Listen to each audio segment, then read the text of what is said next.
CCP Antiquarian here, and this is In Development. In response to a tremendous amount of player feedback on the forums, through the CSM, and at public events such as Fanfest and EVE Vegas, Upwell Structures are getting a firmware update. Following this update, every citadel, engineering complex, and refinery in the game will be vulnerable for an initial attack at any time. Though the owners will still be able to set vulnerability windows for subsequent engagements, structures without online service modules will have no armor reinforcement cycle. This is known as low power mode. In addition to these vulnerability changes, the available defensive modules are also changing. Void bombs will no longer be available. Instead, structure owners may choose from a host of Tech 2 stand-up options, including supercarrier-style burst projectors, capacitor relays, and upgraded fighters. Finally, the deployment and use of moon mining refineries will be available in both wormholes and specified areas of high security space. See the Upwell devblog for more detailed information. Hey everyone! We had a Christmas Gif competition over the holidays. We got a lot of really good submissions. We hope you liked them as much as we did. There were two people who made really great gifts that we just couldn't decide on a winner. So we decided to go with two people for first prize, which includes these amazing headsets from Plantronics and Manic Velocity, Rix Javix. You guys are gonna have to move in together and just share these. They stretch, so it's we got a second pair. So you get one each. Congratulations, really well done. Everybody else who sent in submissions, you did fantastic. We enjoyed it. Thank you so much. The speed and capacitor stats for all Assault Frigates have been upgraded. Additionally, the Retribution and Ishkur have undergone significant changes, and the Jaguar has been reworked as a missile platform modeled after the Tech 1 Breacher.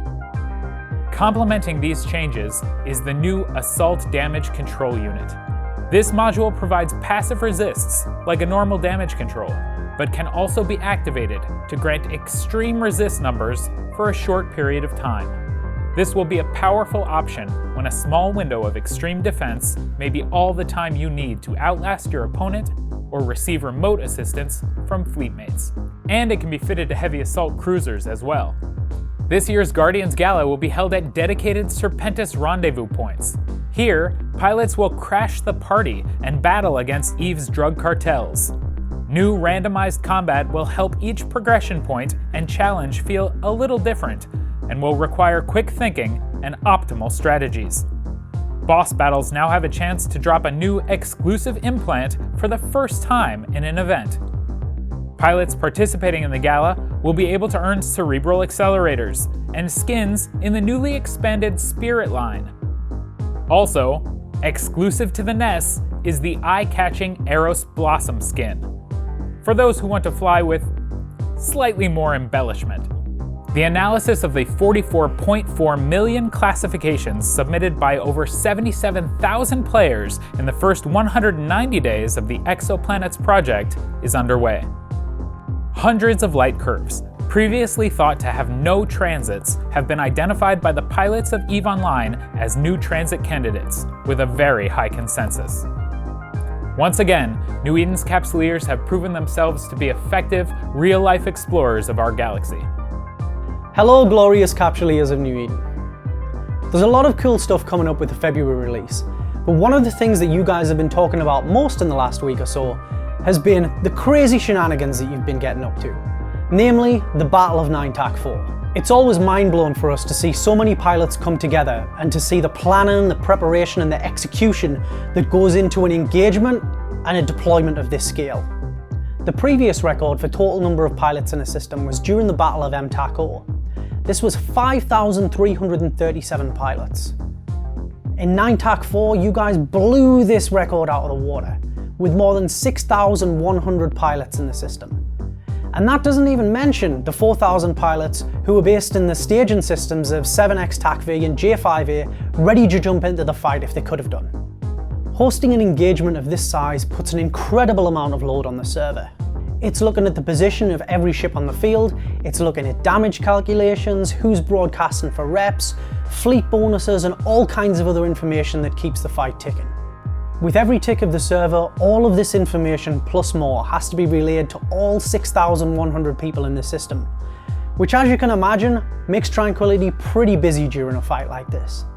The vision for EVE Online has always been hundreds of thousands of players in a single shot environment with fights for territorial conquest engaging thousands of players. In the early days of EVE, many of our veteran pilots will remember a time when the server struggled to host a 100 vs 100 fleet fight. Then we moved on as the community grew, and before long it was 1,000 versus 1,000. Then 2,000 versus 2,000, 3,000 versus 3,000.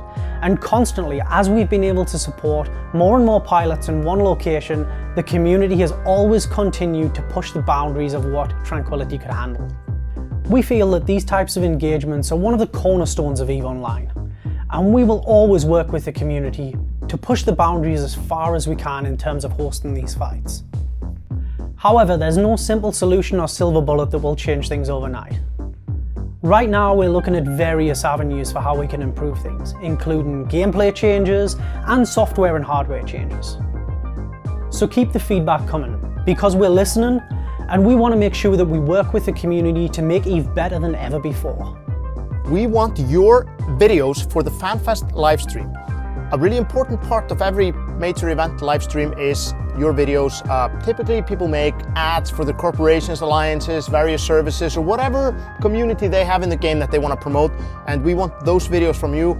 We just put out a news item detailing sort of the technical specifications and the things you need to keep in mind when you send these videos to us, so we can accept them and the process goes well. And please read that over and get them to us. We're giving you plenty of advance so you have time to make the best video you can possibly make. This is EVE's 15th anniversary Fanfest, so make them extra special. We look forward to seeing them. That's it for now. Be sure to subscribe for notifications on our next update. Until then, I'm CCP Antiquarian for In Development. Fly free.